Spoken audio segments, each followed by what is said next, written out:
If you're not satisfied with your life, stop what you're doing and listen to this. Because sometimes what you're looking for has already been given to you. There once lived a crow, not a special one, not colorful, not praised, just an ordinary crow, black feathers, scratchy voice, and unwanted by almost everyone. He sat on a lonely tree branch, staring at the world below, eyes filled with tears. Why was I born like this? Why couldn't I be beautiful like the peacock? Why couldn't people love me the way they loved swans or parrots? As he sat crying to himself, a tear fell and landed on the cheek of an old man resting under the tree. The old man looked up, surprised, and asked gently, "Why are you crying, little one?" The crow looked down and whispered, "No one loves me. No one feeds me. People chase me away like I'm a curse. I wish I wasn't born at all. What's the point of living a life where you're hated for just existing?" The old man listened quietly, his heart full of compassion. Then he said, "Sometimes we only see what we lack, not what we have. But I won't just tell you, I'll show you. Tell me, what bird would you like to be instead?" Without hesitation, the crow replied, "A swan. They're so graceful, so admired. Everyone loves a swan." The old man smiled. "Very well. But before I turn you into a swan, I want you to go find one and ask if he is truly happy. I'll wait for your answer." The crow flew off, heart fluttering with hope. Finally, a chance to be more than a crow.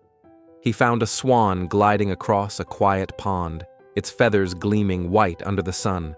The crow approached and said, "You must be the happiest bird alive.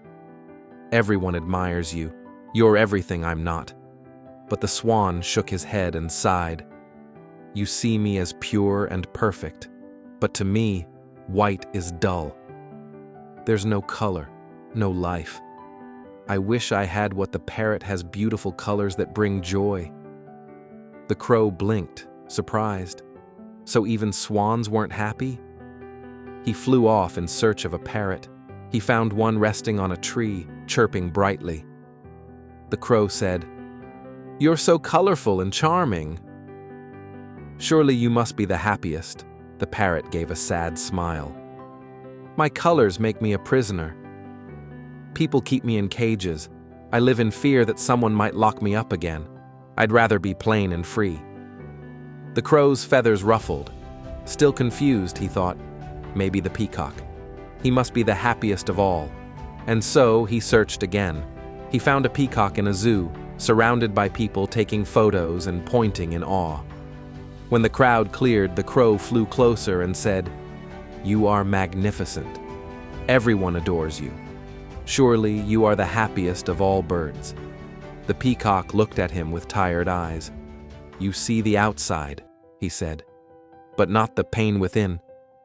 Because of my feathers, I'm trapped here. People pluck them for decorations. I bleed so they can admire me. I haven't flown in years. I would give anything to live as freely as you do." The crow stood still. Words failed him. He who cursed his life was envied by the very ones he envied. The peacock continued softly, "I've looked around this zoo many times. You, the crow, are the only one not in a cage." The words struck deep. The crow flew back to the old man, his heart lighter than it had felt in years.